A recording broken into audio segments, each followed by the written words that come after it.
What's up, fanboys and fangirls? Welcome to another Reviewpoint podcast, coming to you, of course, from fanboysanonymous.com. I'm your host, as always, Tony Mango, and my targeted review for this edition is Incredibles 2. Just got back from seeing the movie a couple minutes ago, so I haven't really had a whole lot of time to really process my feelings about it, but I'm going to be just talking to you guys on a whim here, telling you what my reaction was after seeing the film, the positives and the negatives, hereby referred to as the hits and the misses. And way we're going to do this is we're going to do our spoiler-free stuff, and then we're going to do our spoiler-heavy kind of talk. But before we get even into that, we need to talk about a different movie, actually, because there was a short film that came out before this called Bow. And this one's going to have spoilers to it, because it's a short movie, and I can't really talk too much about it without doing a little bit of spoilers, but I had forgotten that Pixar movies tend to have short films beforehand. I don't really necessarily get to see a lot of them in the theater. Usually, by the time I've seen so many different movies throughout the year, I kind of don't feel like paying to see other ones, but with MoviePass, it's like, hey, you know what, I have less of a reason to argue against that. So that's why, for even instance, I saw Tag last night, and I saw this tonight, MoviePass. Pretty awesome. This isn't just a glorified ad for MoviePass, but it is great. You should consider it. So when the thing popped up on the screen and they have this little advertisement saying, hey, we're sorry that you waited 14 years for Incredibles 2, but it's worth the wait and enjoy the movie kind of a thing, I was expecting it to go straight into that. Well, instead it goes into Bow. And I was like, oh, shit, yeah, I forgot that we have, short film stuff. And I knew nothing about this movie. Super cute. Damn near almost made me cry. If you don't know what the movie is, I didn't know what the movie is. Let me give you a little bit of a breakdown of it. It is the story of this Asian couple, more so just this Asian woman, and she makes a bunch of steamed dumplings. And when she goes to eat one of them, it cries, and it develops eyes and a mouth, and then sprouts these little feet, and it's this little kid kind of thing. And it's like, at first, it's kind of creepy. So thankfully, I had a good crowd of people that I was watching this with, and the audience around there, they were reacting so great through things throughout the night. And this immediately started people going like, what the fuck is this kind of a thing and stuff like that. So the little dumpling starts growing up and stuff. And it's like, there's little spots where, it gets pat on the head, and it's like, the dumpling kind of deflates a little bit and stuff like that. And she takes care of it and whatever. And it shows her marking how big it's growing and whatever. And it eventually gets this little goatee on it and everything. It's like, this thing's adorable. And it leaves. And it ends up getting married to this woman. And it's just kind of like, wait, what? What the hell's going on and stuff like that. And she gets all upset. And she eats the little dumpling kid. And this was my favorite moment of the entire night. Somebody in the audience goes, she murdered him! And it's like, everybody's all cracking the fuck up and going like, what the hell are we watching and stuff. Turns out to be a story of this woman that is upset because her son moved on and that he kind of wasn't hanging around anymore. They weren't having fun together. He didn't want to play with her. He wanted to have friends of his own, and then eventually a girlfriend and eventually a wife, and he moves out, and that she misses him. And then the son comes back, and he's got the same little snack that they used to eat together, and it's basically like they reconcile, and that's the end of it. It's just this cute little story of something that a lot of people go through. Anybody who has kids goes through it. They watch their kids grow up. They go from being the whole life of the kid to being just another aspect of the kid's life, and then you have to kind of, reform that relationship a little bit, stuff like that. Extremely cute little movie. And to be perfectly honest, if they would not have had Incredibles, if something would have happened and they would have been like, oh, I'm sorry, we can't run the print or something like that, I would have felt like my money was worth it already. So even though I just spoiled it, go watch Bow. go watch it. It's fucking great, and I haven't seen anything else that'll potentially get nominated for a best short film, but I really hope that this gets nominated at the Academy Awards, and for the matter of fact, I hope that it wins, because I really like this a lot. Simple and effective. Anyway, so Incredibles 2. We're 5 minutes into this already, and I haven't even talked about Incredibles. I will start things off with the non-spoiler review. Spoiler-free. If you don't want to check out the spoiler section, then you'll already know my opinions about the movie, but if you do, then stay tuned for that kind of stuff, because then I'll dive a little bit deeper into that. Spoiler-free part. Let me preface this, and the whole thing, pretty much, but with one thing. I saw the original Incredibles, the first one, after it had been out in theaters, well afterward, a couple years, I think, afterward. And to be perfectly honest, I wasn't super duper impressed. I thought it was fine, but it wasn't the type of movie that I really felt like I wanted to go back and revisit it. And when all these years had gone by and everybody had said, man, they're making all these Cars movies, but they never made Incredibles 2. Well, I had never seen Cars. It never looked all that good to me. So to me, I understood the validation behind it, because Incredibles was fine, but I never was clamoring for it. You know, like Toy Story is one of my top 3 favorite Disney films of all time. It's technically not necessarily Disney, but you know what I mean.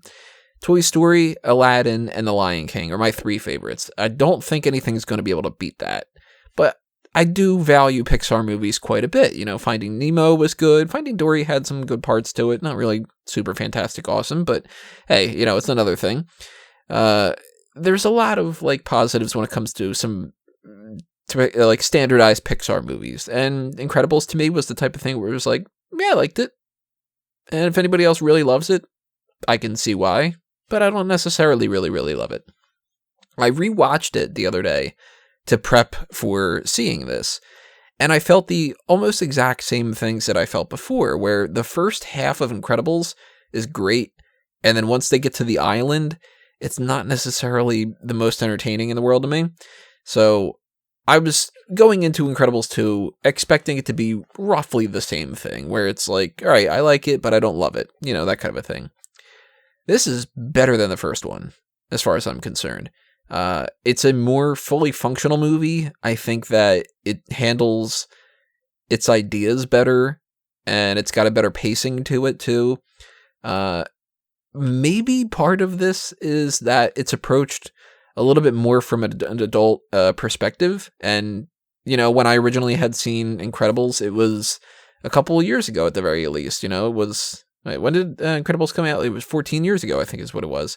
So you figure the earliest I could have seen it was 14 years ago, and I would have been, you know, like a teenager.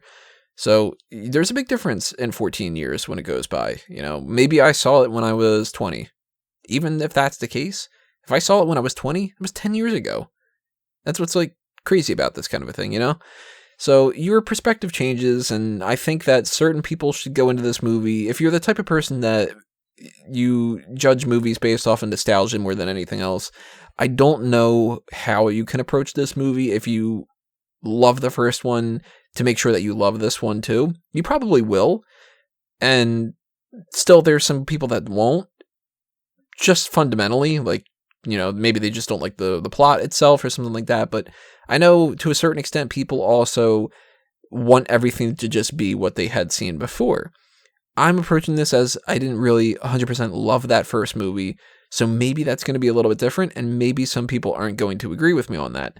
That's fully reasonable, you know? But in my mind, seeing this through an adult's perspective versus I mean, technically you are kind of an adult once you're like 18, but you really aren't for the most part.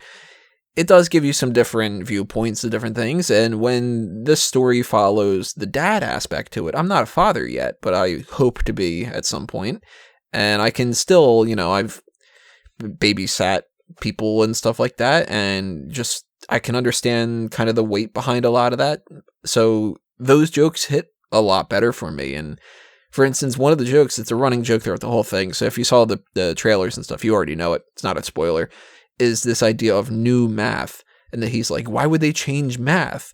It's just math. And it's like, yeah, it makes perfect sense to me, because it's like, if I find little kids today that are like talking about new math kind of a thing. And I'm just like, this seems fucking stupid. You know, like what, why would you change math? It's math. It's 2 times 2 is just whatever. That's what it is. Like, how can you change something as simple as that? And even dealing with the idea of like having a daughter that's trying to date and stuff like that. I've never had to go through that process again because I've never had a kid, let alone an adolescent kid.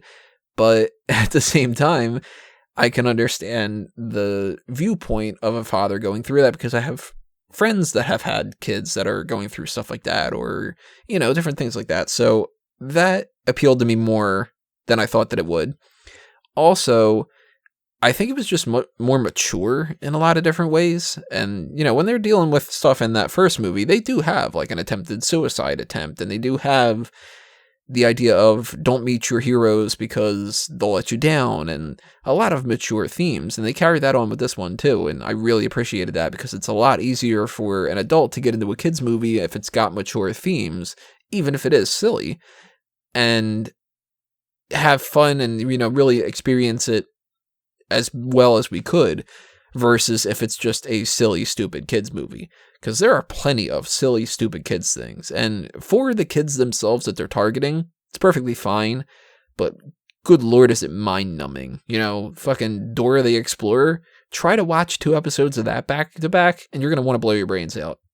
This is not the case. This is the type of movie that I would take my nieces and my nephew to see. And even if they had never seen Incredibles, I think that they would have a lot of fun with it. And I had fun watching it. So I really, really recommend it. I think that you should watch the first movie and then see this one for sure, if you have not seen either of them. But at the very least, if you are on the fence about seeing it, maybe just go ahead and give it a shot. You know what I mean? I wouldn't say that this is going to be on my list of like the best movies of the year that I'll have seen by the end of the year or something like that. But so far, it's actually one of my favorite ones that I've seen. You know, I saw Solo and I was disappointed in Solo. I thought that it was fine, but it really didn't resonate with me. And the more that I take to kind of let that sink in, the less I like about it, you know.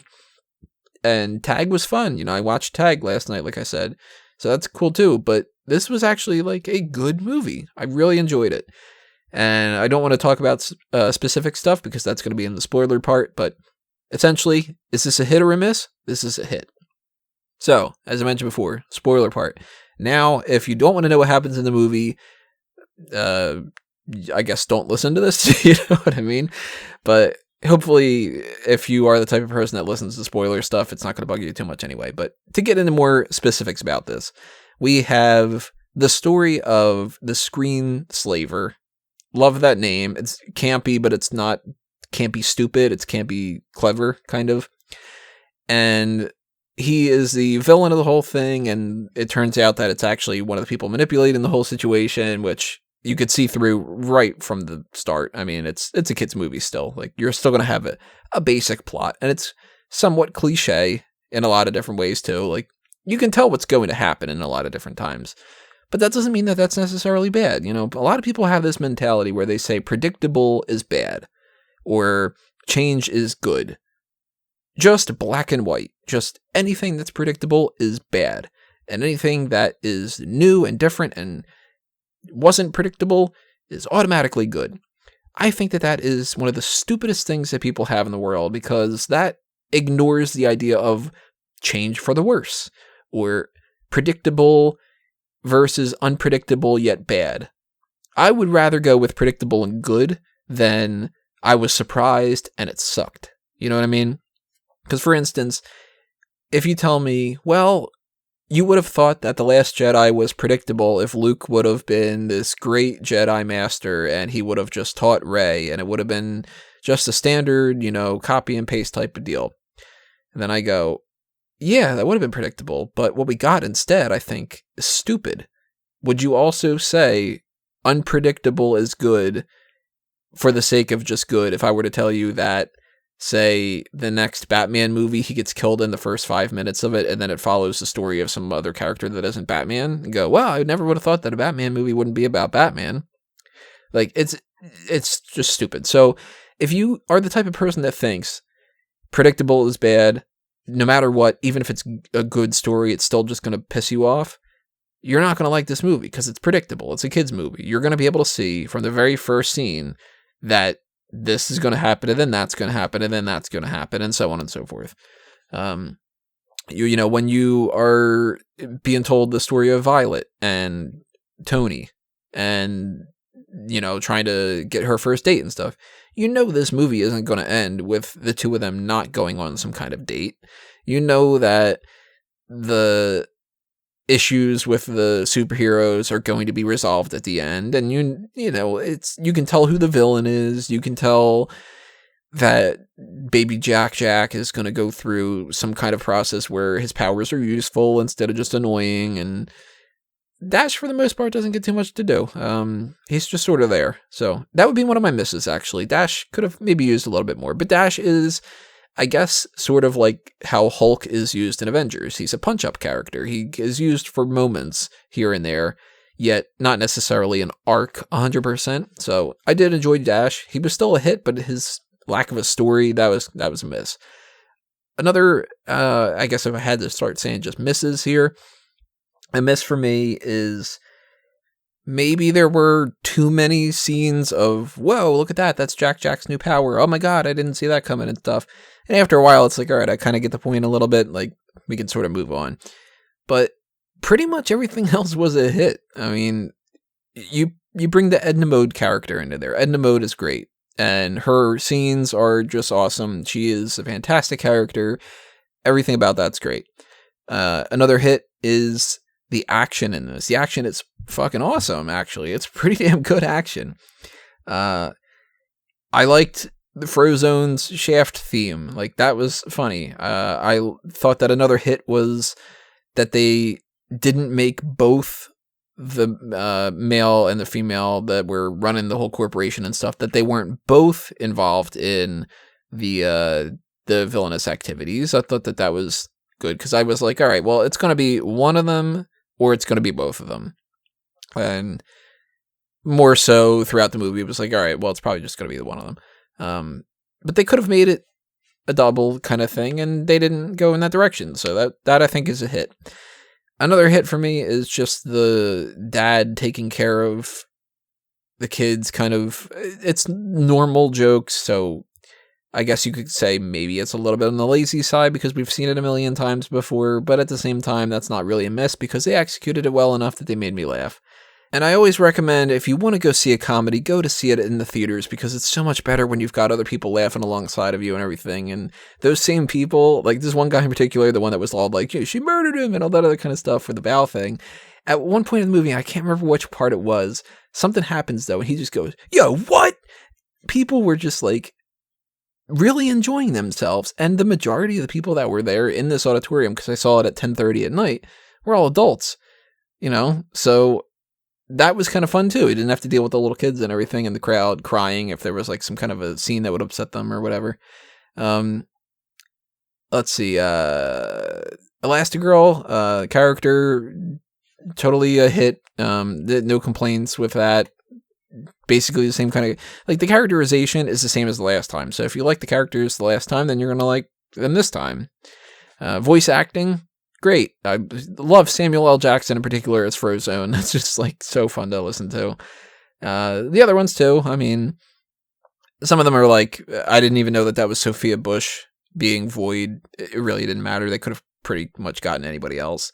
Isabella Rossellini was Ambassador? Oh shit. Huh. All right. Well, didn't know. Yeah, it's just a matter of very rock solid movie.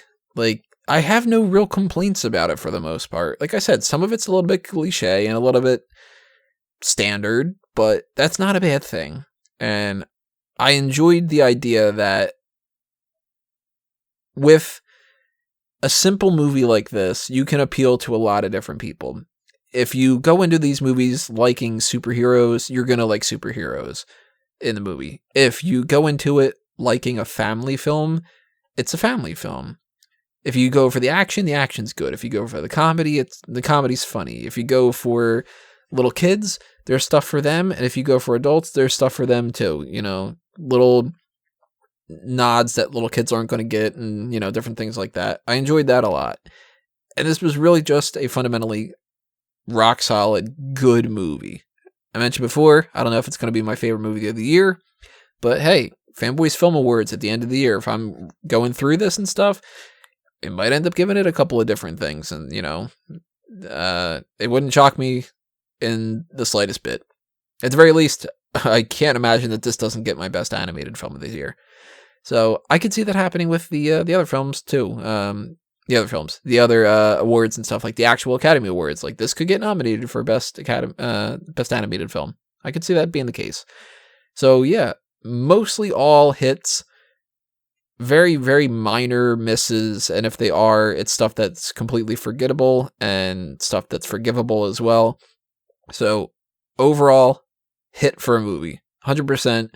Go watch it. Even though I spoiled it, to a certain extent. And hey, the Underminer is still around, so maybe we get number 3 a little bit sooner than 14 years from now. But if we get it when I'm, in my 40s, then maybe I'll have a whole new perspective of something else like that. I don't know. But that's going to do me in for now. Let me know what you guys think about Incredibles 2 and Bao.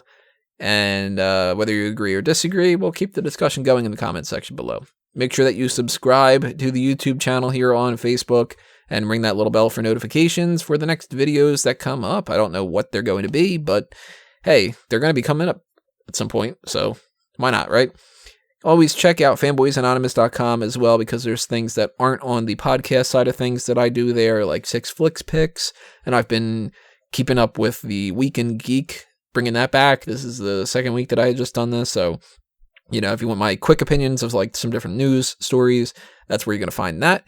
And if I get a chance to, I really hope to, I want to try to do more fan tracks, audio commentaries, and maybe bring back the group meeting podcast, get some other people on here to talk about some different things, maybe even create a Facebook group for other people to talk about some different things like that. Any random ideas like that you guys have you'd like to see me do? I can't make a promise that I'll do it, but at the very least, if you put it out there, I'll know that you're going to be interested in it, and then I'll give it a shot as much as I can. I think that's all I got to do as far as plugs go. If you are listening to the Smack Talk podcast and stuff, the Smart Out Moment thing, so I don't need to run down that. But yeah, all right. Well, thanks for listening to this, everybody. Give this a like, share it around if you want to, and anything else you want to do like that. Hit up the Patreon is another thing I should plug, actually. If you want to kind of help us keep the lights on, or help me keep the lights on, it's a one-man operation here, let's be honest. And you could also buy a t-shirt on TeePublic and Redbubble if you want to show your support that way. And all right, now I think I'm actually done the plugs. This has been another Review Point. I'm Tony Mango, and I'm a fanboy. See you next time, everybody. Geeks out.